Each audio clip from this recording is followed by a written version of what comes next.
Nucleic acid और उसकी संरचना। न्यूक्लिक एसिड और उसकी संरचना। न्यूक्लिक एसिड कौन है? डीएनए और आरएनए। तो सबसे पहले ये देखेंगे कि डीएनए और आरएनए है क्या, और उसकी संरचना कैसे होती है, उसके अंदर क्या क्या है। ठीक है, ये देखना है। दूसरा नंबर लिखेंगे पैकेजिंग ऑफ डीएनए। दूसरा है पैकेजिंग ऑफ डीएनए। डीएनए को पैक करना। डीएनए को पैक करना। कैसे पैक करने का क्या मतलब है सर, हम नहीं समझे। पैक करना मतलब बोलो। जैसे हम लोग सूटकेस में अपने कपड़ा पैक करते हैं, ऐसे पैक करना। डीएनए बहुत बड़ा होता है, पता है कितना बड़ा होता है डीएनए का धागा? अगर डीएनए के धागों को खींचोगे तो कितना बड़ा हो जाएगा? 2.2 मीटर। कितना? माने यहाँ से लेके लगभग यहाँ तक, इतना बड़ा। और उसको एक कोशिका के अंदर रखना है, तो कैसे रख जाएगा? उसको फोल्ड करके रखना पड़ेगा। इसीलिए इसकी पैकेजिंग करना जरूरी होता है। कैसे पैक करेंगे वो भी देखना है ना। जैसे तुमको मम्मी कह देती हमका भोपाल जाके बिट्टी हमारा कपड़ा पैक कर दे सूटकेस, मतलब तू 2 ठैया कपड़ा रखबे, 3 ठे तुम कहते फुल होएगा मम्मी। कहीं हम अब वहीं अगले बार गए रहे तो लाला 10 जोड़ी कपड़ा ले गए तो 3 में फुल होएगा। काहे? तो उठाए गोंज गोंज के हदा इसे धाई दी है तो बंदे नहीं हो रहा। उसको कैसे रखना पड़ता है? फोल्ड करके, बना करके, सारे स्पेस का पूरा उपयोग करके। ऐसे ही इसका स्पेस का उपयोग करेंगे ताकि कोशिका के केंद्रक में वो समा जाए, है ना। इसे कहेंगे क्या करना? पैकेजिंग। अगला है discovery of nucleic acid.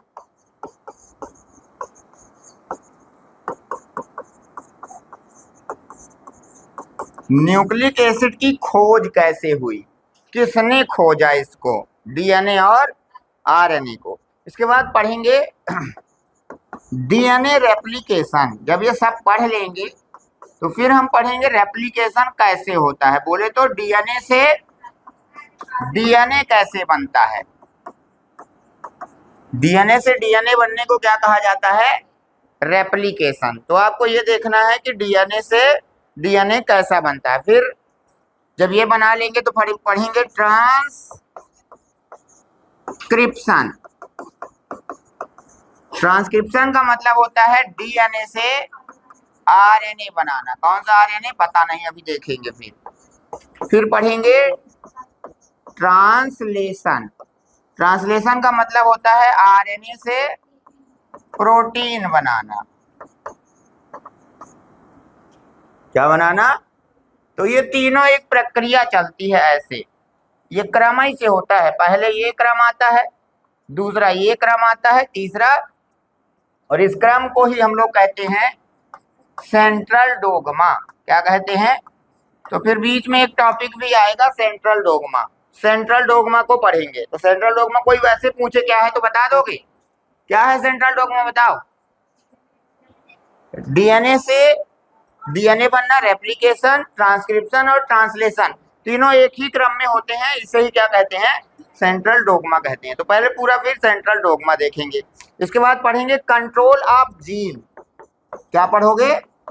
Control of gene. Gene control कैसे होती है, ठीक है। क्या पढ़ोगे? अगला टॉपिक कंट्रोल ऑफ जीन। इसके बाद पढ़ोगे ह्यूमन जीन डीएनए फिंगरप्रिंट कर लेते हैं। कौन सा है ये? 7वां 8वां डीएनए फिंगर प्रिंटिंग। डीएनए अंगुली छाप, यही लिखा रहता है हिंदी में। फिंगरप्रिंट कैसे करते हैं वो देखेंगे डीएनए की। और एक और पढ़ोगे आप लास्ट में, बढ़िया टॉपिक जिसका नाम है ह्यूमन जीनोम। तो भैया इतने टॉपिक करने पड़ेंगे तब जा करके ये चैप्टर जितना वो था उसका भाई है, तो ये भी बड़ा लंबा ही चलेगा। ठीक है, तो देख रहे हो कितना बड़ा है, हैं? क्या बोले? 5 ही लाइन है? अरे टॉपिक तो इतने सारे हैं। ये कम है। चलो हेडिंग डालो, पहला number nucleic acid and its structure.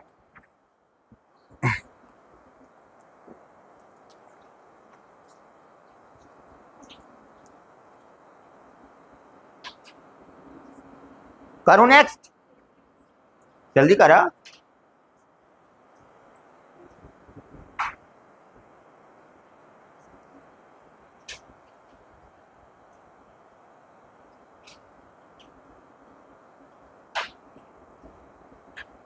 अरे आ जा लाइट यार, क्या हो रहा है?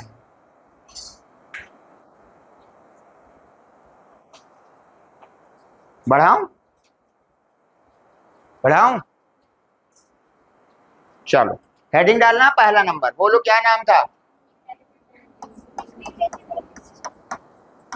न्यूक्लिक एसिड एंड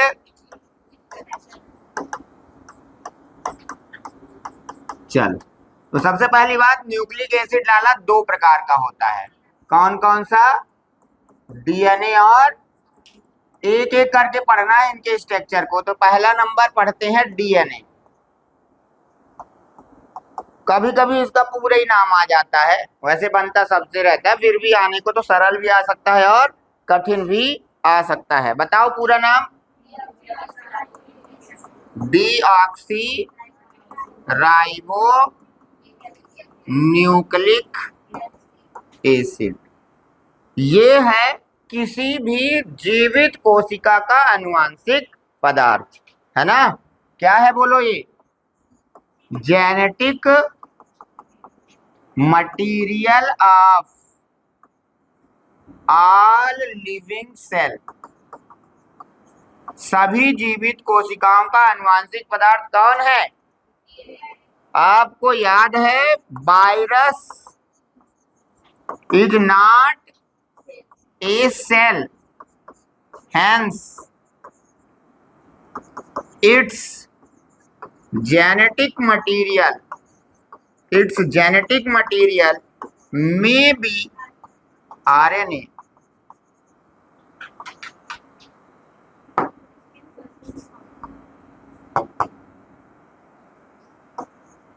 क्या है?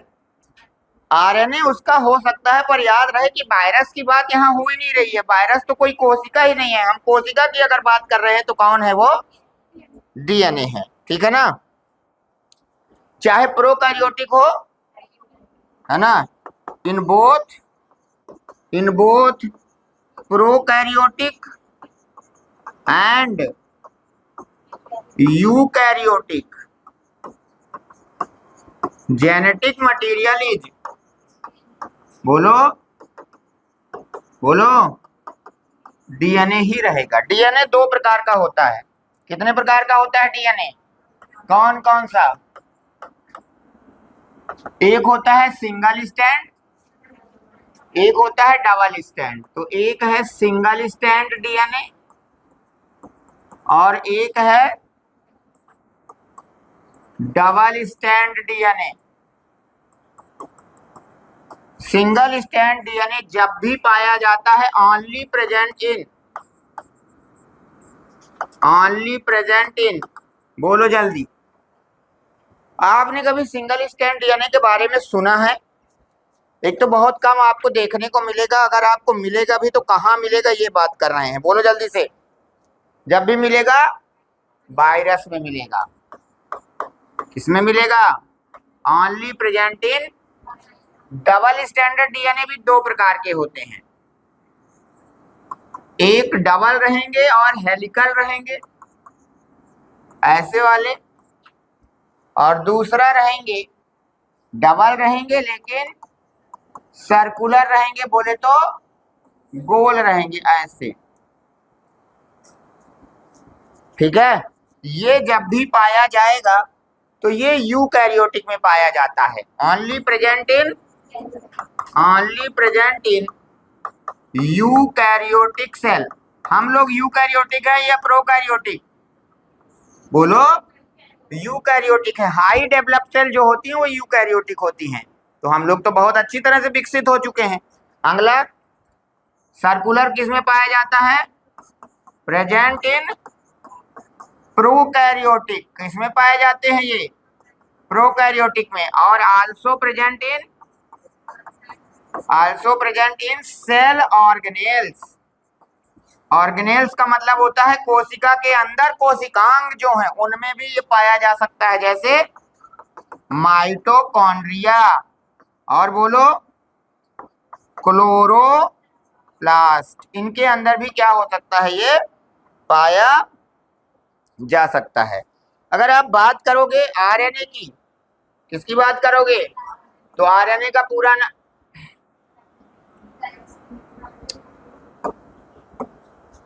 आरएनए का पूरा नाम राइबो न्यूक्लिक एसिड। ये पहला आनुवांशिक पदार्थ है, फर्स्ट जेनेटिक मटेरियल। कौन है? आरएनए है। आरएनए का पूरा नाम, सामान्यतः ये सिंगल स्टैंड होता है। कैसा होता है? Commonly it is single stand. जैसे डीएनए हमने बनाया था वो कैसा भी हो सकता था, बताओ? डबल स्टैंड हो सकता था। ये कैसा होगा? सिंगल ही रहेगा। जब भी कोई चीज डबल स्टैंड होती है तो उसमें जो बेस होते हैं वो बेस पेयर के रूप में होते हैं, जो ATGC आपने कभी सुना होगा। तो जब भी पेयर के बोले तो आप समझ जाना डबल स्टैंड है। ठीक है, तो हम कहते हैं कि base pair present in double stand. किसमें पाए जाएंगे वो? और bases present in single stand. तो अगर किसी का जेनेटिक मटेरियल में बेस पेयर लिखा है तो आप समझ जाना कि उसमें कितनी स्टैंड है? 2 हैं। और अगर बेसेस बस लिखा है तो क्या समझ जाओगे? जैसे ये डीएनए बना हुआ है ना। अब यहाँ A है, ये T है, तो इसका पेयर न बन रहा है ना। यहाँ अगर और दूसरा होता TATGC है तो इसका पेयर बन रहा है। तो बेस पेयर है। अगर बेस पेयर मतलब जोड़ा बन रहा है तो इसका मतलब कि 2 लोग होंगे स्टैंड। और अगर केवल एक है तो उसमें किसके साथ पेयर बनेगा? तो फिर वो तो ATGC सिंगल सिंगल रहेगा। तो इन्हें कहेंगे बेसेस। तो कहीं अगर बेसेस दिए हुए हैं तो सिंगल स्टैंड है, और कहीं अगर बेस पेयर लिखे हुए हैं तो इसका मतलब कि वो कैसा है? डबल स्टैंड है। ठीक है, कुछ आपको बेस पेयर और डाटा एनसीईआरटी में डायरेक्ट याद करने के लिए दिए हुए हैं, है ना। क्या? IMP data from NCERT. पहला कहता है number of base pair in human haploid cell. अगर हमारी कोई एक ह्यूमन हेप्लॉइड सेल है जो यन है, जैसे स्पर्म और ओवम, तो उसमें कितने बेस पेयर होते हैं आपको ये बताना पड़ेगा। ठीक है ना। क्या? बोलो, number of base pair in human, बोलो, हेप्लॉइड सेल। हेप्लॉइड मतलब जो यन हो, 2n ना हो, कितना होता है? बोलो जल्दी। 3.3 into 10⁹ base pair. Base pair क्यों लिखा हूं? क्योंकि डबल स्टैंडर्ड है। सेम दूसरा, number of base pair in human diploid cell. Diploid cell मतलब जो, तो कितना हो जाएगा? 6.6 इंटू 10⁹ बेस पेयर। ये डाटा आपको सीधे याद करना है। बोलो क्यों याद करना है? एनसीईआरटी में दिया है। तीसरा आपको याद करना है इकोलाई का, Escherichia coli, 4.4 into 10⁶ base pair. Pair लिखा हुआ है तो बोलो डबल स्टैंडर्ड आनुवांशिक पदार्थ है, सिंगल स्टैंडर्ड। पेयर जब भी लिखा होगा आप कैसे समझोगे? इसके बाद है लैम्डा फेज, फाज लैम्डा भी कहते हैं। इसका बेस पेयर आपको याद रखना पड़ेगा 48502। कितना बेस पेयर? तो बोलो सिंगल स्टैंड है, डबल स्टैंड है? 5 174, 5 × 174। एक ये है, बोलो इसमें कितने होते हैं? अगर एनसीईआरटी देखे होगे कभी तो आपको पता चल गया होगा कितने हैं। बोलो 5386 बेसेस। ये कैसा है? Single stand. ये सारा का सारा काहे में लिखा हुआ है? एनसीईआरटी में लिखा हुआ है। ठीक है, तो ये मैंने कुछ डाटा बताया और इसके बारे में जानकारी दी है अभी, फुल फॉर्म वगैरह। ठीक है, आगे की बात ये है, देखो आगे की बात ये मैं कहना चाहता हूं, अगर आप इसकी संरचना देखो, किसकी? डीएनए की संरचना, स्ट्रक्चर। किसकी संरचना? डीएनए की संरचना। अगर आपको देखना है कि डीएनए काहे का बना होता है तो समझो सभी जो न्यूक्लिक एसिड होते हैं वो न्यूक्लियोटाइड के बने होते हैं। समझो, पहले मैं क्या कह रहा हूं समझना, एक एक पॉइंट। अब क्या न्यूक्लिक एसिड किसके बने हैं? न्यूक्लियोटाइड के बने होते हैं। अब सुनते चलना, कई न्यूक्लियोटाइड मिलकर एक चैन बनाते हैं। चैन माने श्रृंखला बनाते हैं। इस चैन को बोलो पॉली न्यूक्लियोटाइड चैन कहते हैं। मतलब कि हम ये कहना चाहते हैं कि जो डीएनए और आरएनए है वो किसका बना हुआ है? बताओ न्यूक्लियोटाइड का बना है। एक न्यूक्लियोटाइड नहीं है। तो मान लो जैसे ये न्यूक्लियोटाइड है एक तो, ऐसे दूसरा न्यूक्लियोटाइड आ गया, ऐसे तीसरा न्यूक्लियोटाइड आ गया, ऐसे एक तो और न्यूक्लियोटाइड आ गया, कई सारे न्यूक्लियोटाइड मिल जाते हैं। तो ये इस श्रृंखला का नाम हो जाता है पॉली न्यूक्लियोटाइड चैन। तो आपसे पूछे कि डीएनए आरएनए किसके बने हैं तो काहे के बताओगे? एक पूछेगा तो कह देना न्यूक्लियोटाइड का, लेकिन वो चैन बनाते हैं, उस चैन का नाम। मतलब सर माला काहे से बनता है? दानों से। कई सारे दाने मिल करके क्या बना लेते हैं? माला बनाते हैं। तो क्या दाने बिना धागे के जुड़ सकते हैं? तो ये भी किसी ना किसी चीज से जुड़े होंगे। तो दो न्यूक्लियोटाइड आपस में किसके द्वारा जुड़े होते हैं? एक बॉन्ड के द्वारा जुड़े होते हैं जिसका नाम है फॉस्फोडाइस्टर बॉन्ड। कितने लोग सुने हैं? तो दो न्यूक्लियोटाइड के बीच में कौन सा बंध पाया जाता है? कौन सा बॉन्ड पाया जाता है? अगर आप न्यूक्लिक एसिड को और इसको एक न्यूक्लिक एसिड को थोड़ा जूम करता हूं, क्या करता हूं? जूम माने बड़ा, तो मुझे पता चला कि इसके अंदर 3 चीजें हैं।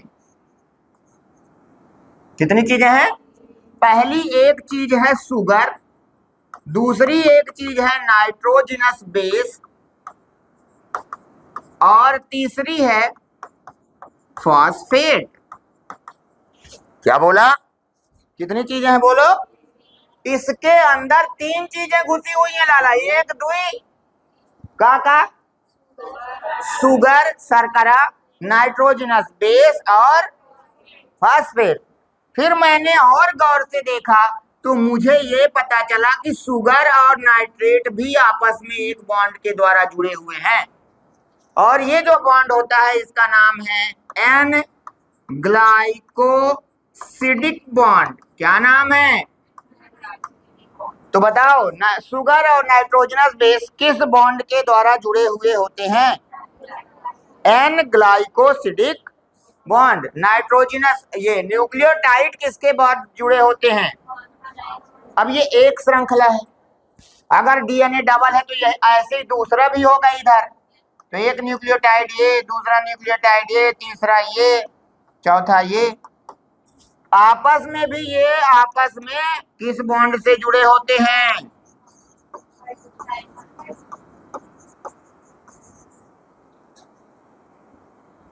किस बॉन्ड के द्वारा जुड़े हुए हैं? तो कुल मिलाकर के मैंने आपको 3 बॉन्ड अभी यहाँ पर बताए हैं, तीनों आपको कंफर्म होने चाहिए।